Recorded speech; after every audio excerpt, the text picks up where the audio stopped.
우리 한번 따라합시다. 나와 함께 즐기자. 다시 한번 좌우 옆부 인사합니다. 우리 함께 즐깁시다. 어떻게 즐기느냐가 중요하겠죠? 우리가 오늘 읽은 본문은 너무너무 아마 수십 번 들었던 그런 말씀이기도 합니다. 오늘은 조금 전체적인 문맥적 구도를 가지고 함께 살펴보기 원합니다. 누가복음 15장에는 세 가지의 비유가 등장합니다. 첫째는 잃은 양의 비유, 두 번째는 곧이어서 잃은 드라크마의 비유, 그리고 세 번째는 잃은 한 아들, 돌아온 탕자의 비유입니다. 주님께서 왜 갑자기 이렇게 연거퍼서 세 가지의 비유를 한꺼번에 이렇게 말씀을 하셨을까? 거기에는 이유가 있어요. 자, 우리가 읽지는 않았는데 1절, 2절을 한번 보십니다. 시작.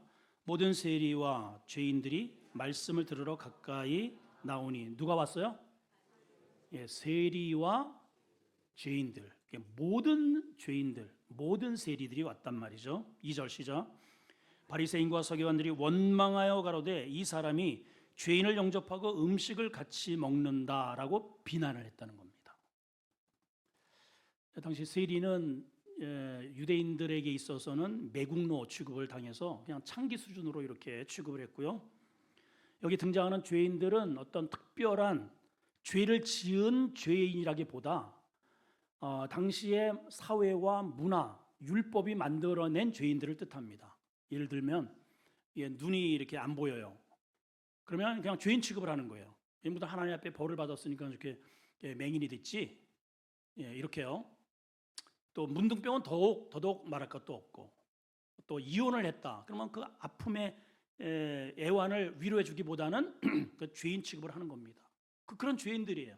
자기들이 정해놓은 카테고리에 밖에 있는 영역들, 이 사람들을 죄인으로 여겼습니다.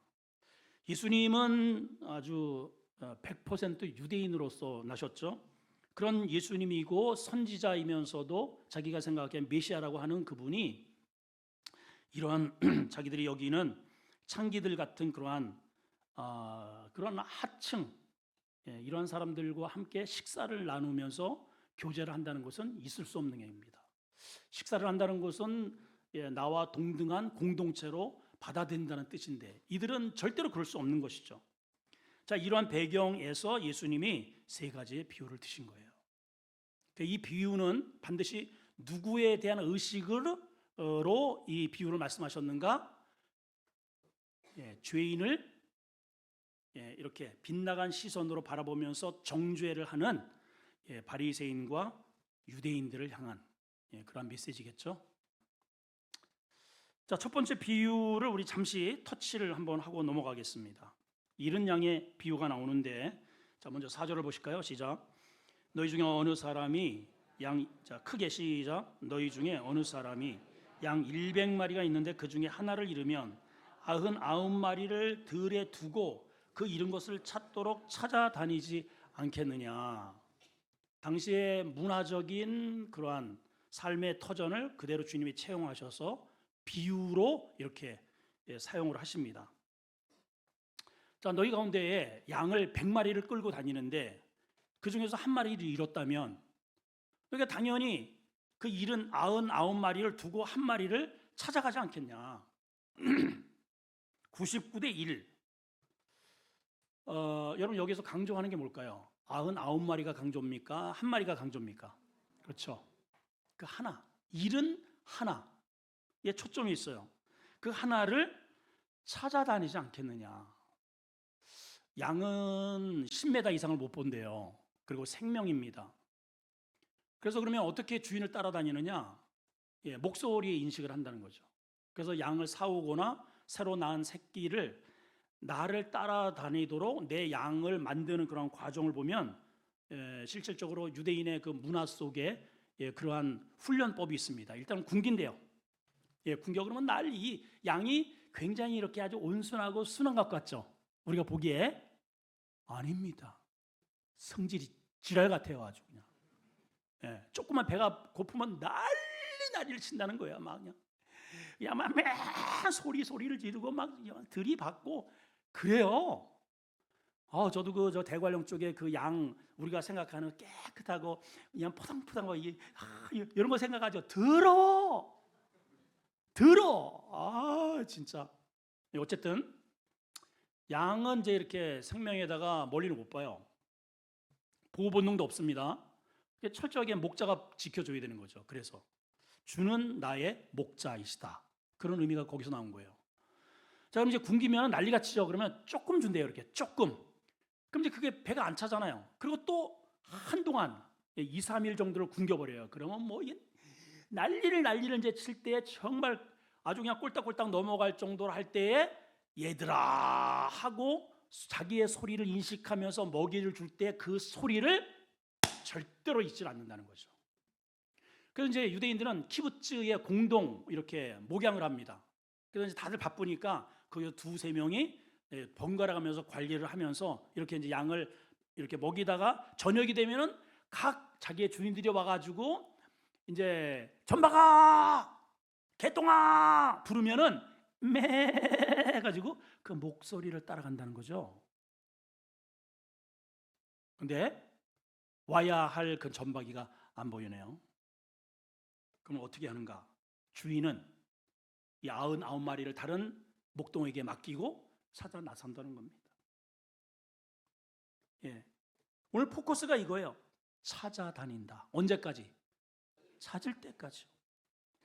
여러분, 아이를 잃어버린 경험이 혹시 어디 놀이공원이라든가 어디 이렇게 쇼핑 갔다가 잠시라도 잃어버린 경험을 가지고 계신 분이 여기 보니까는 6분 계시네요. 6분. 끔찍합니다, 여러분.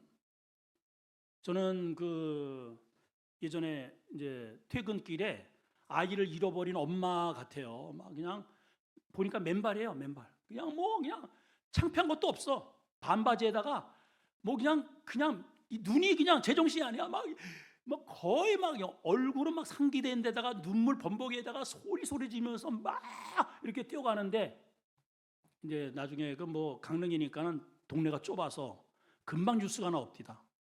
금방 저녁 날에 찾았다는 그러한 뉴스가 나왔어요. 이렇게 여러분, 아이를 찾다가 저녁이 됐습니다. 아유, 오늘 너무 늦었으니까 우리 푹 쉬고 내일 찾자 하실 분 미쳤어. 미친 사람이지. 이게 제정신이에요, 여러분. 내 새끼라면은 그럴 수 없다는 거죠. 찾아다닌다는 거. 언제까지? 찾을 때까지. 이게 아버지의 심정인 거예요. 주님이 그 양 찾으러 오셨다는 거예요. 그 양을 찾는 무리 중에 누가 있다? 죄 가운데 묻어 있는 여기에 세리들, 죄인들인 거예요. 근데 이 유대인들은 그거를 셋눈 두고 보고 있는 거죠. 아버지의 마음을 몰라요. 자, 찾으면 어떻게 하느냐? 지금 길을 잃은 아이 같은 경우에는요, 지쳐 있어요. 먹지도 못해요. 불안해요. 초췌합니다. 몰골이 말이 아니죠. 걸을 힘도 없습니다. 그래서 그냥 일단 찾으면은 막 이게 그냥 그 연약한 양 붙잡아 가지고 덜렁 어깨에다가 짊어지고 집에 와서는 동네 사람들을 모아놓고 이렇게 한다는 거죠. 오늘 그래서 제목이 그거예요. 나와 함께 즐기자. 이 기쁨에 동참할 수 있는 자가 누구야? 함께 양을 잃어봤던 사람인 거죠. 이 말씀을 왜 하셨는가? 그 이유가 7절입니다. 시작. 내가 너에게 이르는 이와 같이 죄인 하나가 회개하고 돌아오면 하늘에서 회개할 게 없는 이 99을 인하여 기뻐하는 것보다 더 크게 하나님이 기뻐하신다.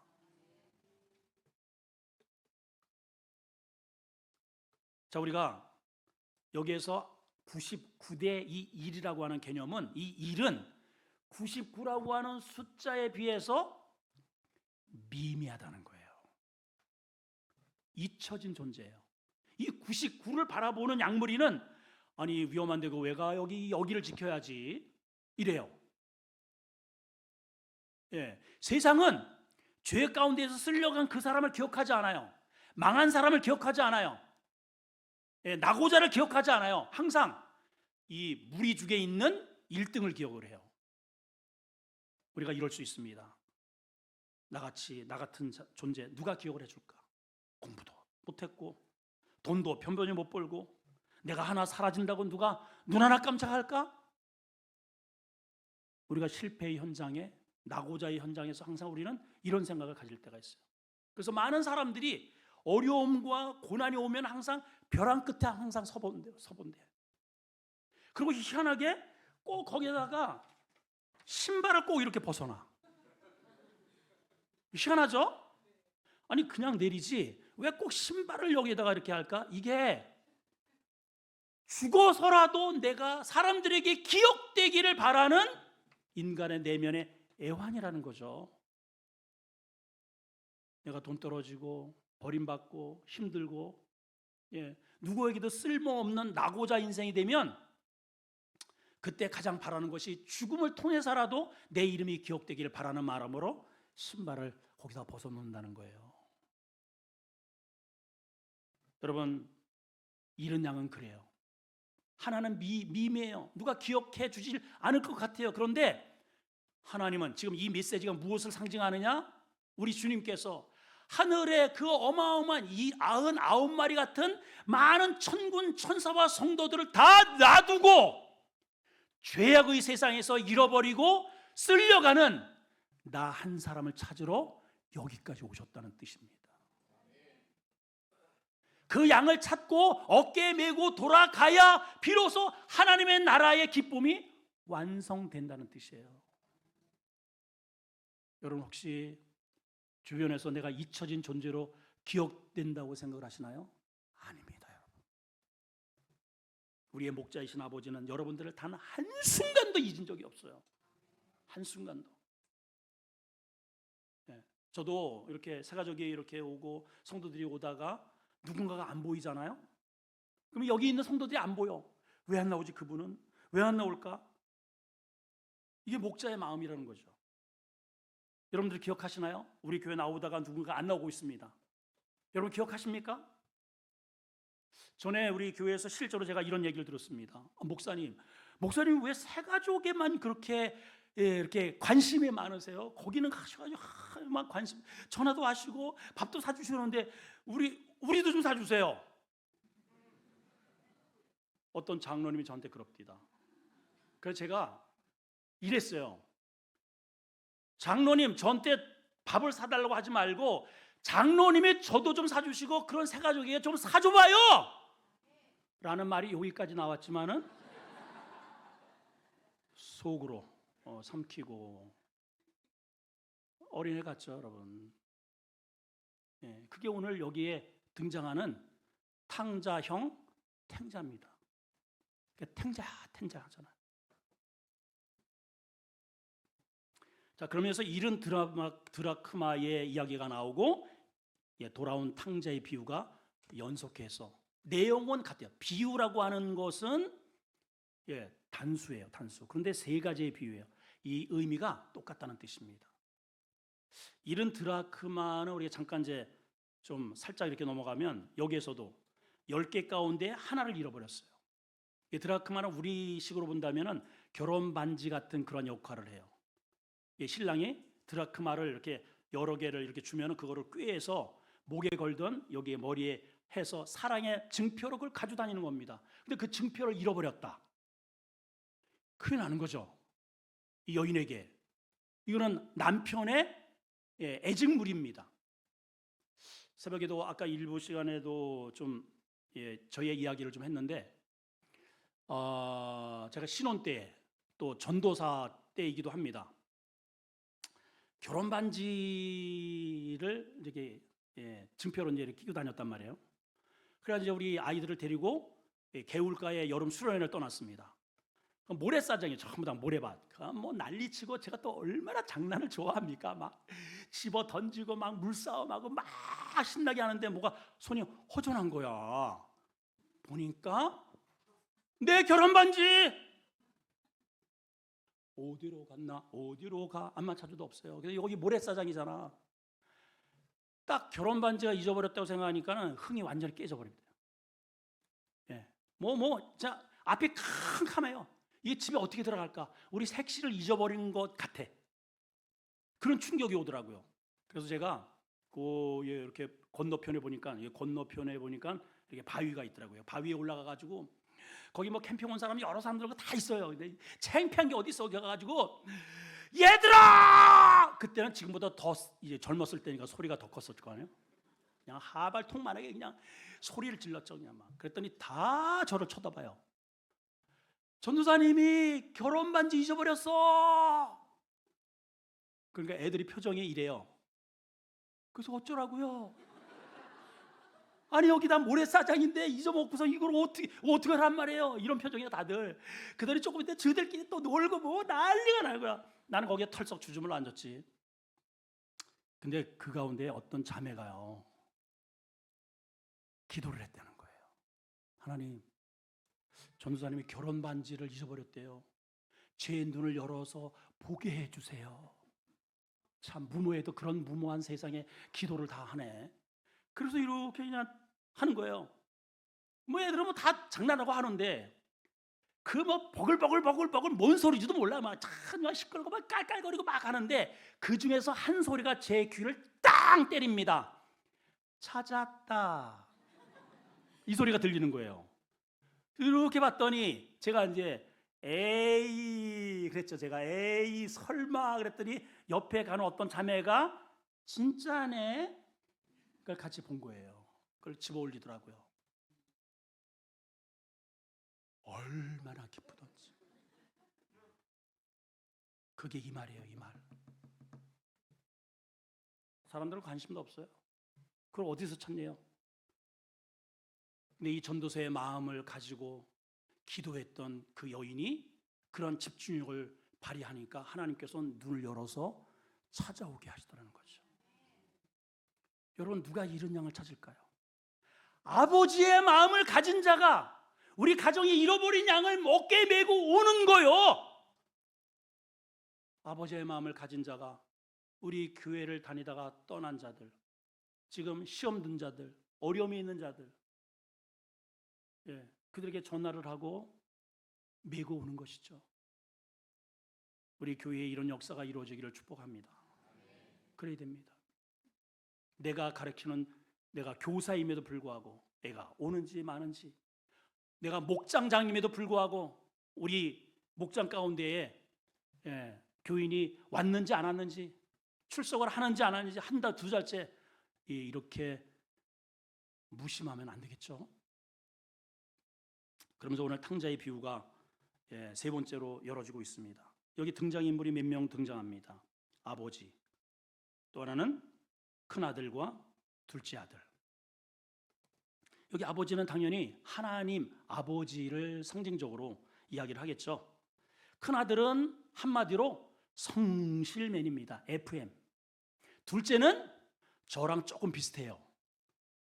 근데 제가 이렇게 삐딱한 성향은 아니고 굉장히 착하게 제가 이렇게 살았어요. 장난기는 있어도요. 그렇게 이게 못된 짓을, 제가 술 안 먹었죠. 담배 안 폈죠. 또 학교 때부터 예수 믿었죠. 제가 진짜 효자입니다. 제가 생각해도 정말 착해요. 저는요. 이렇게 이 뒤통수를 보면은 하도 여기 쓰다듬어 가지고 납작해졌잖아요. 여기 못된 짓은 그렇게 제가 진짜로 잘 아는 것 같은데, 근데 장난은 많이 쳤어요. 하여튼 그런 거는 좀 있었는데, 아무튼 이 둘째는 한마디로 사고뭉치입니다. 사고뭉치. 자, 아니나 다를까 어느 날 아버지에게 이런 요구를 합니다. 12절 시작. 둘째가 자, 방송실 화이팅! 시작. 둘째가 아비에게 말하되 아버지여, 재산 중에 내게 돌아올 분깃을 내게 주소서 하는지라. 아비가 그 살림을 각각 나누어 줬다. 이게 원래는 나눠주면 안 돼요. 이게 나눠줄 수 없는 겁니다. 근데 나눠줬다는 것은 얼마나 이놈이 내 몫을 달라고 보채고 협박을 하고, 얼마나 그냥 이게 그냥 매일매일 이랬다는 것이 이 내용 속에서 담겨 있어요. 왜냐? 아버지 당시에 우리나라도 마찬가지죠. 유대 사회 특별히 율법을 지키는 이들에게 있어서의 유산은 아버지가 돌아가셔야 주는 거예요. 아버지가 지금 두 눈을 시퍼렇게 뜨고 있는데 유산을 달라는 것은 아버지 죽으라는 뜻입니다. 그러면 그런 놈은 어떻게 되는가? 돌에 쳐 죽입니다. 동네 사람들이. 이게 제 얘기가 아니고 성경에 그렇게 나와 있어요. 자, 한번 확인해 봅시다. 신명기 21장 17절 이하 시작. 반드시 그 미움을 받는 자의 아들을 장자로 인정하여 자기 소유에서 그에게 두 몫을 줄 것이니 이는 그의 기력의 시작이라 장자의 권리가 그에게 있습니다. 사람에게 완고하고 패역한 아들이 있어 그 아비의 말이나 그 어미의 말을 순종하지 않고 부모가 징책하여도 듣지 않거든. 이게 누구예요 지금? 이게 본문에 나오는 탕자예요. 말 안 들어요. 달래는 거예요. 자, 그러면 어떻게 되느냐? 19절 시작. 그 부모가 그를 잡아서 성문에 이르러 성읍 장로들에 나가서 그 성읍 장로에게 말하기를 우리의 이 자식은 완악하고 패역하여 우리 말을 순종하지 않고 방탕하여 술에 잠긴 자라. 이렇게 이야기를 하면 21절 시작. 그의 성읍의 모든 사람들이 그를 어떻게 한다? 돌로 쳐 죽여라. 그러니까 이 탕자는요 돌에 맞아 죽을 짓을 한 거예요. 근데 아버지가 그를 고발하지 않았네요. 이게 은혜라는 거예요. 은혜. 알면서도 그래, 네가 그렇게 하길 원하면 해봐라. 그러면서 눈물을 삼키면서 자기의 몫을 떼어줍니다. 여러분, 이 후레 같은 자식이 어디 있겠어요 세상에? 자, 그러면 이 아들이 이렇게 해서 아버지 품을 떠나서 행복했을까? 13절 시작. 그 며칠 못 되어 둘째 아들이 재물을 다 모아가지고, 자, 언더라인으로 동그라미 이렇게 해놓고요 별표를 몇 개 좀 해놓으세요. 빨리 얼른. 어디로 가요? 먼 나라로 갔대요. 먼 나라. 유대인들은요 이방 나라로 좀처럼 해서 안 갑니다. 다른 나라가 이방 땅, 유대인 땅에 오기는 와도 유대인들이 이방 땅으로 일부러 구경을 가거나 뭐 이게 잘 안 가요. 왜냐하면 이방 사람들은 거의 이거는 인간 취급을 안 하기 때문에. 자, 그런데 이 아들이 먼 곳 지역이 아니고 먼 나라로 갔다는 것은 어떤 의미냐? 아버지와의 결별이에요. 이 아들이 왜 이런 결정을 했을까요? 그 힌트가 본문에 나와 있습니다. 그 힌트가 먼 나라에 갔습니다. 왜 갔느냐? 거기서 뭐 했다? 허랑방탕. 재산을 다 허랑방탕하는데 자기가 아버지로부터 받은 모든 것들을 다 쏟아버린 거예요. 여러분, 여러분들에게 주어진 지혜, 힘, 이 모든 나에 있는 것은 다 아버지로부터 받은 거예요. 빨리 아멘해요. 내가 지금 살아가는 이 인생의 시간들, 재산, 우리 자식들, 직장, 이 나라 전체도, 이 우주 전체가 다 아버지가 나한테 주신 선물이에요. 근데 이 아버지의 영광을 위해서 쓴 게 아니고 어디다가 써요? 허랑방탕하는 데 다 소진했다는 겁니다. 자, 왜 이랬을까요? 이 아들이 왜 아버지의 품을 떠나기를 바랬을까? 이제 빗대어 보면은 아버지 밑에 있는 게 너무 답답한 거예요. 아버지는 그렇잖아요. 명령자죠. 이거 해, 저거 해야 된다. 그거 하면 안 되고, 똑바로 살아야지.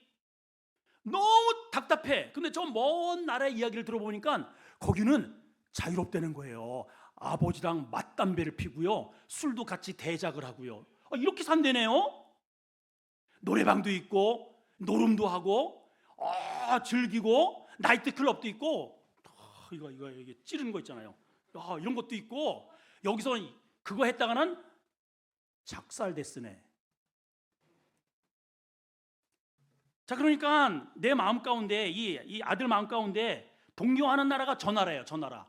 이 나라는 너무 답답해 보여. 교회는 너무 답답해 보여. 술 마시지 말래. 제사하면 안 되는데 뭐 하지 말래. 뭐 하지 말래. 내 문하고 안 맞아. 이러시는 분. 손은 안 들어도 사실은 저쪽이 좋아, 그죠? 여기 찬양 계속 몇 번 연속을 하면은 속에서 그만 좀 하지. 예, 거기다 또 박수 치라 그러지, 일어나라 그러지, 손 들라 그러지. 저쪽 교회에서는 안 그랬는데 여기 나 적응이 안 되겠다 여기. 근데 여러분 이제 봄철, 가을철 관광버스를 탑니다. 거기서 뽕짝이 나옵니다. 쿵짝쿵짝쿵짝. 누가 시킨 것도 없어요. 서로 나와가지고 시간 가는 줄 모르게 놀아. 제가 우리 엄마를 어렸을 때 한번 따라갔다 왔거든요. 구경은 잠깐이야. 잠깐 동굴 그것도 동굴 잠깐 갔다 오고, 그리고 오는 내내 모든 엄마들이 나가지고 그게 지금은 이제 그건 못합니다. 옛날 그 알잖아요. 그냥 쿵짝쿵짝쿵짝. 진짜. 이야. 그러면서 이제 거기에 그거를 진행하는 그 이제 대빵 그 뭐라 그러지? 계주 아줌마가 운전사한테 가가지고 돈을 찔러줘요. 그러면서 이렇게 얘기해요. 아저씨 천천히 가세요. 시간 가는 줄 몰라. 왜 이제 딱 동네에 도착하면은 엄마로 돌아가야 되니까. 이게 너무 좋은 거예요. 이게 뭐 구경 그런 거 필요 없어. 그냥 해봤죠? 네, 해봤죠? 아닌 척들 하고 있어 다들. 세상이 얼마나 신나요. 이 아들도 딱 세상에 가니 세상에 이런 자유, 오 자유, 오 자유, 그래 이거야 이거. 야 이런 세상에 다 있네. 와 여자들 까르르 오빠 그냥 뭐 잘 달라붙죠. 뭐 이건 뭐 친구들 오지 말라 그래도 뭐 야 친구야 놀자 막. 이야 그래 돈 있겠다. 마셔라 부어라 뿌려라. 진짜 살맛 나는 거예요. 잠시 동안은 그랬어요. 예, 잠시 동안.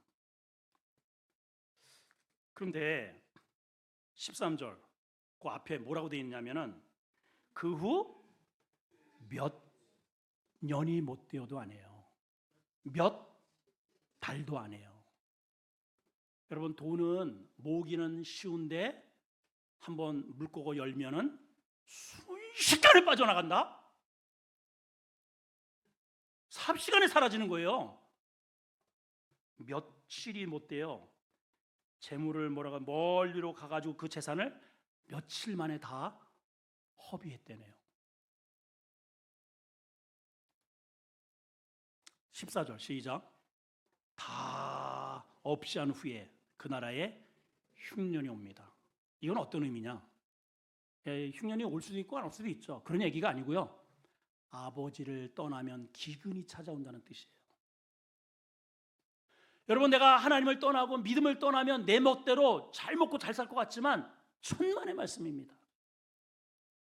아버지를 떠나서 잘 되는 일이 없어요. 신앙을 떠나면 영적 기근이 옵니다. 삶의 기근이 와요. 예. 자, 처음에는 좋았는데, 처음에는 살만했는데, 바로 이거야. 예, 정말 호재를 불렀는데 돈이 딱 떨어지고 났어요. 이제 그러면 그렇게 나에게 달라붙었던 그 여인들, 그 친구들이 이제는 내 혜택을 많이 봤으니까 내가 없을 때 나를 도와줄 줄 알았는데 그게 아니더라 이 말이에요. 한마디로 쌩 하는 거예요. 여러분 세상이 얼마나 냉혹한지 아시죠? 세상은 냉혹해요. 철저합니다. 예. 전에 그렇게 내가 주머니를 열어서 막 풀을 때는 호호 깔깔 막 이러더니 돈 떨어지니까 오빠 오늘도 나 갈비 반지 알았어 할 때는 뭐 이러더니 오빠 이거 삐나나 나 돈 없는데 오빠 돈 없어? 재수 없어. 쌩 쌩. 그냥 표정이 완전히 바뀌어지는 거예요. 친구들 그렇게 모여들던 친구들이 돈 떨어지니까 벌레 취급을 하는 거예요. 개똥 취급을 하는 거예요. 비로소 세상이 얼마나 냉혹한지를 보게 됩니다.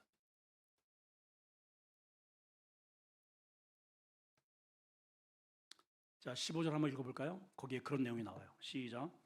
그가 가서 그 나라 백성 중 한 사람에게, 이 나라 백성 중 한 사람은 어떤 사람이에요? 내 도움을 받은 그 사람이에요. 내 도움을 받은, 나한테 뭐라도 얻어먹은 사람.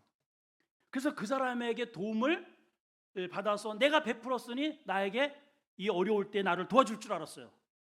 근데 빌붙여 삽니다. 근데 그가 나를 어떻게 취급해요? 들로 보내요. 돼지를 치게 해요. 그래서 그 돼지가 먹는 쥐엄 열매로 배를 채우고자 하나 그마저도 없다는 거예요. 자, 쥐엄 열매 떠라. 안 뜨네. 제가 이제 이스라엘에 갔더니 진짜 저런 게 그렇죠. 이제 가이드가 저게 쥐엄 열매라는 거예요. 크기는 이만해요. 진짜 한 이만해요. 근데 그거를 열어보면은 우리가 이렇게 봐서 어우 저 그래도 크네라고 할지 모르지만은 저 열매가요 요만합니다. 요만해. 이렇게 크기는 이만한데 그 열매는 요 따만한 게 그 안에 있는 거예요. 저거.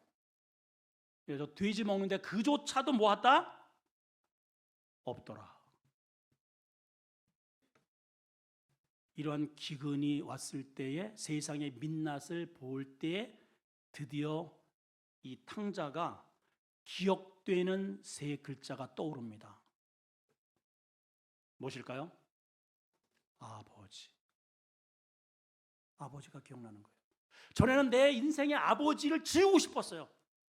내가 이제 다시는 하나님, 아버지, 아이고, 그 가봐야 고로하고 뭐 맨날 뭐 시키기만 하고 어쩌고 저쩌고 이렇게 살다가 기근이 찾아오니 내 인생에 아무리 노력을 해도 밟아도 안 되는 그 적막강산 앞에 서니 그때 아버지가 기억이 되더라는 거죠. 어떻게 기억을 하면서 이렇게 되는 거예요. 17절 보니까 그가 스스로 돌이켜 이르되 내 아버지에게는 양식이 풍족한 누가? 아버지가? 형이? 아니에요. 누가요? 품꾼이요. 품꾼도 풍족하게 먹고 사는데 나는 아들이 이 꼴이 뭔가? 이렇게 비로소 자기의 존재를 깨닫게 됩니다. 그래서 이렇게 생각을 해요.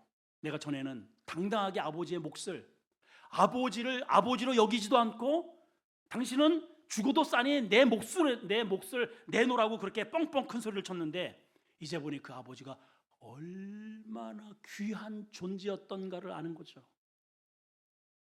예. 그래서 이제는 이렇게 여기는 겁니다. 지금부터는 내가 아버지께로 돌아가긴 가는데 아버지와 하늘 아버지께 내가 죄를 지었으니 아버지의 아들이라 일컬음을 감당하지 못하겠다. 나는 아버지의 아들이라 일컬음을 감당하지 못하겠다. 그냥 품꾼의 하나라도 나를 받아주기만 하면 감사하겠습니다. 그리고 일어나서 아버지께로 돌아갑니다. 근데 20절에 보니까 이렇게 되어 있어요. 20절 시작. 이에 일어나서 아버지에게로 돌아가니라. 아직도 뭔다? 거리가 먼데 아버지가 그를 바라보고 달려와서 끌어안고 입을 맞춥니다. 여러분, 아버지가 왜 이 동구 바깥까지 왜 나와 있을까요? 아들을, 그 속썩이는 아들이 비록 떠났다 할지라도 이 아버지는 잠을 이루지 못합니다. 그리고 아버지는 늘 생각하는 거예요. 이놈이 돈 떨어질 때가 됐는데. 아버지는 알아요. 지금 돌아올 때가 됐는데 이제는 한동안은 아버지를 잊고 살았겠죠. 근데 분명히 아버지는 안단 말이에요. 이 아들이 얼마나 고생길에 지금 허덕일지. 그래서 이제는 돌아올 때가 됐는데 아버지의 관심은 당신의 돈이 얼마가 축이 나든 이거는 관심이 없어요. 아버지의 관심은 아들이 살아 돌아오기만 바라는 겁니다. 아버지의 관심은 그래요. 그래서 동구 밖까지 나가요. 왜 동구 밖까지 나가느냐? 만일 동네 누군가가 장로나 동네에 어른이 누군가가 그 아들을 먼저 알아보는 날에는 돌에 맞아 죽어요. 그게 율법이에요. 그래서 아버지가 늘 노심초사 먼 동부밖까지 나가서 아들이 떠난 그 장소를 향해서 뭔가가 다가오는 그러한 실루엣을 기다린단 말이에요. 그런데 어느 날 뭔가가 하나 저 멀리에 비틀비틀 고개는 푹 숙이고 터덜터덜 접근하네요. 그냥 한눈에 아들이로구나. 아버지는 알아본단 말이에요. 이 아들이네. 그냥 다가가지고 목을 끌어안고 뽀뽀를 해야 된다는 거예요. 뽀뽀를. 원래는요, 아들과 아버지는 끌어안지 않아. 끌어안아요? 심지어는 딸들도요. 저는 이제 하도 훈련을 시켜놔서 그렇지 딸들도 시집갈 정도 되면은 아빠가 다가가기가 쉽지 않습니다. 우리 김병아 떠난 이제 우리 김병아 목사님도 딸이 셋이잖아요. 그 들어가면은 막 해가지고 이렇게 끌어안고 막 응대기 두들기고 막 이제 그렇게 했대요. 뽀뽀도 하고. 근데 이제 큰 놈이 이제 시집 가잖아요. 요 가을에. 시집 가는데 하루는 막 해가지고 이제 응대기 두들기고 막 이제 이렇게 막 이제 이러는데 딱 정색을 하면서 아빠 앞으로 이러지 마. 엄청나게 상처를 받았다는 거예요. 엄청나게. 나 우리 딸들이 그럴까봐 지금 굉장히 겁을 냅니다. 가나면 이제 응대기 쪽으로는 안 하고 어깨 쪽으로다. 여러분 이 아버지가 그 껄끄러운 그 아들에 대해서 뽀뽀를 했다는 것은 이런 거예요. 이 뽀뽀를 그냥 이렇게 해가지고 이렇게 볼을 비비고 아유 오랜만이다 이게 아니고 그냥 이 원어의 의미가 그래요. 여러분 그 손주 이렇게 보면은 여러분 할아버지가 어때요? 봐가지고 뽀뽀뽀. 그 손주는 막 할아버지 입냄새나. 근데 할아버지는 왜 그럴까요? 이뻐 죽겠는 거지 그냥. 우리 하나님이 여러분 한 영혼, 실패된 영혼, 나 같은 존재, 교회 나가면 누가 기억이나 해줄까? 라는 심정으로 혹시 오셨을지 모르지만 하나님은 여러분 한 분 한 분을 그렇게 마중하신다는 겁니다, 여러분. 그리고 종들한테 이렇게 명령을 합니다. 뭐라고 명령을 해요? 종들에게. 뭐라고 명령을 해요? 새 옷을 입혀라. 다 초췌하잖아요. 지금 아주 거지꼴입니다. 돼지우리에서 굴다가 왔으니 새 옷을 입혀라. 우리가 돌아오면 주님께서 당신의 옷을 벗어준다시니까요. 당신의 의의 옷을 우리에게 입히라는 거예요. 의의 옷을. 가락지를 끼워라. 새 신을 신겨라. 살찐 소를 잡아라. 무슨 말이에요? 돌아온 이 아들을 위해서 아버지는 아까울 게 없는 거예요. 아까울 게 없어요. 당신의 내 아버지가 우리에게 주신 시간들을 아무리 그동안에 허비하고 탕진하고 그 에너지를 엉뚱한 세상에 다 쏟았다 할지라도 돌아온 그 자식을 위해서 이러한 잔치를 배설하신다네요. 근데 그 집에 탱자가 있어요. 누가 있어요? 탕자의 형이 탱자예요. 자, 그 이제 말씀을 가만히 보면 오늘 새벽 설교입니다. 자세히는 제가 이제 설교를 할 시간이 안 되기 때문에 새벽 설교를 여러분들이 꼭 참조를 한번 하셨으면 좋겠습니다. 한 가지만 말씀을 드리면 탕자가 이제 들에서 일을 하고 이렇게 집 가까이 오는데 그 동안에 자기 동생이 나간 뒤로 그 집안이 정막강산이에요. 풍악을 울린 적이 없어요. 노래 소리를 들어본 적이 없어요. 아버지 입에서 이런 적이 없어요. 풍악이 끊겼어요. 웃음이 끊겼어요. 그런데 이렇게 집에 돌아오는데 풍악을 울려라 해요. 막 그냥 떠들썩하고 난리가 났습니다. 그러면은 정상적인 아버지의 아들 같으면은 한 방에 알아봐야죠. 내 동생이 돌아왔나 보네. 그냥 달려가가지고 아버지 무슨 일이에요? 동생이 혹시 돌아왔어요? 이게 정상인데 이게 무슨 소리? 그래서 종한테 물어봅니다. 야, 우리 집에서 저 무슨 일이야? 그 나갔던 둘째 아들이 돌아왔다네요. 이 말을 듣고 고래? 감격을 한 게 아니고 여기 성경에 이렇게 돼 있어요. 뭐라고 돼 있냐면은 28절 보니까 두 가지의 반응입니다. 노하고 승질이 났어요. 두 번째는 나 안 들어가. 아버지가 나옵니다. 아들, 왜 그래? 동생이 왔어. 그래요? 아버지 좋겠네요. 하면서 하는 말. 아니 아버지, 입은 삐뚤어졌어도 말은 좀 바로 합시다. 아니 제가 아버지 속을 새긴 적이 있습니까? 얼마나 제가 성실하게 아버지의 재산을 지키고 열심히 일을 하는 이 큰아들을 위해서는 닭새끼 하나 잡아준 적이 없거늘, 아니 호랑방탕 창녀와 노른 그놈이 돌아오니까 소를 잡아요 아버지? 이럴 수는 없습니다 아버지. 이게 누구다? 탱자다. 이게 누구다 지금? 죄인들과 함께하는 예수 그리스도를 책망하고 있는 바리새인이라는 거예요.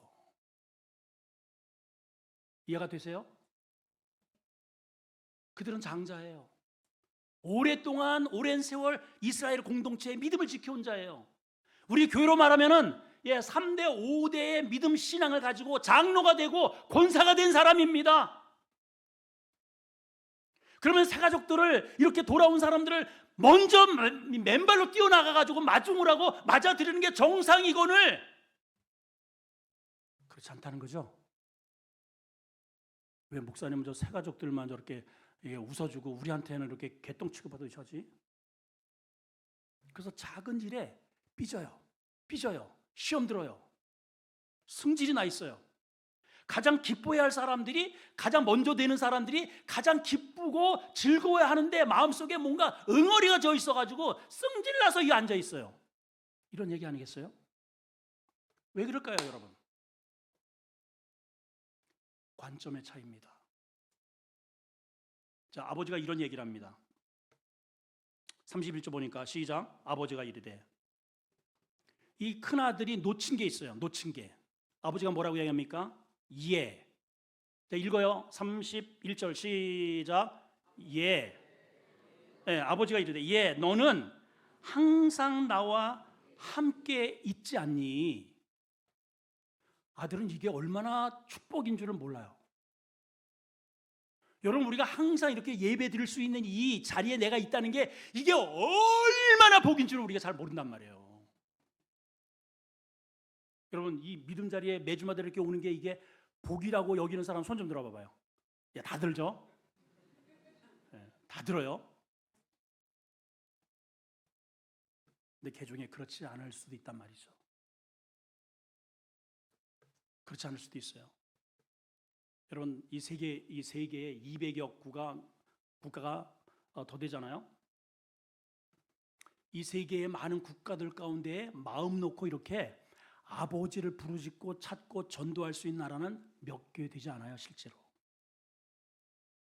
우리 김병환 목사님 갖는 그 나라도요, 우리나라 한국 사람 근로자들 모아서 예배드려요, 거기는. 그런데도 그 나라에서 누군가가 이렇게 걸리잖아요. 추방입니다, 추방. 그 지역 전체가 다 그래.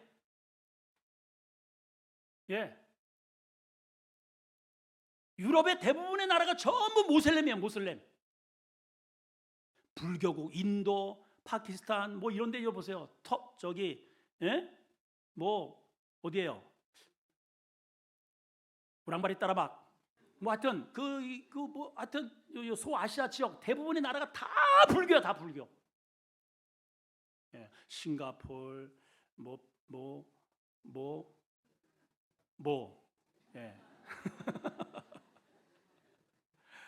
우리나라 일본 건너서 일본만 가더라도요 2시간 3시간을 타고 가도 교회 십자가 하나가 없어요. 여러분 다녀오신 분은 알 겁니다.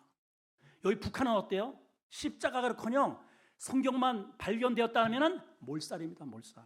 그 너머의 중국 그 거대한 나라 십자가 다 떼어버렸어요.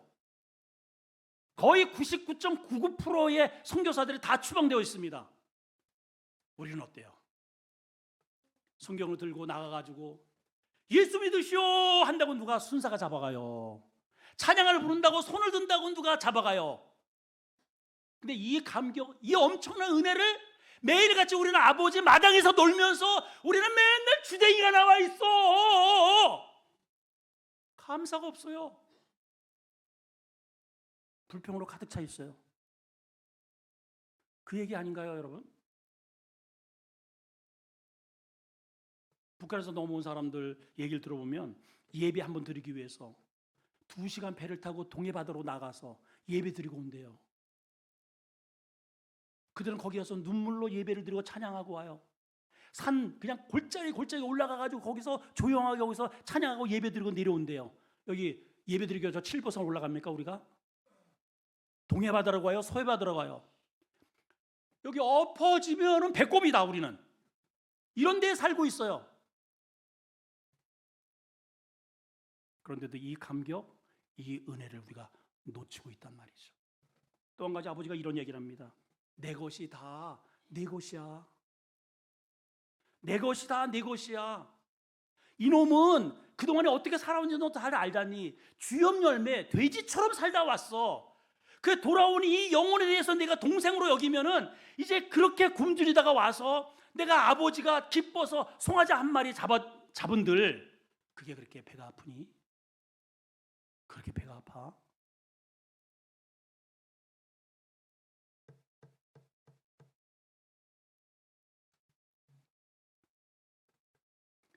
이 탱자의 관심은 자기 자신과 물질의 비중을 두고 있다면 아버지는 얼마가 쏟아지든 간에 우리 영혼을 살릴 수 있다면 내가 돌아오기를 바라는 마음, 그게 아버지의 마음이라는 거예요. 여러분 이 마음을 여러분들한테 장착하길 바랍니다. 아버지의 마음이에요. 아버지의 마음. 그래서 아버지는 이 천하의 영광을 다 쏟아 돼지 2,000마리를 쓸어내도 한 영혼을 살릴 수 있다면 아버지는 그 길을 선택하신다는 거죠. 그만큼 하나님은 여러분들을 소중하게 여기신단 말이에요. 오늘 이 본문을 통해서 그 아버지와 함께 즐길 줄 아는 우리 성도가 되기를 축원합니다. 기도하겠습니다. 하나님,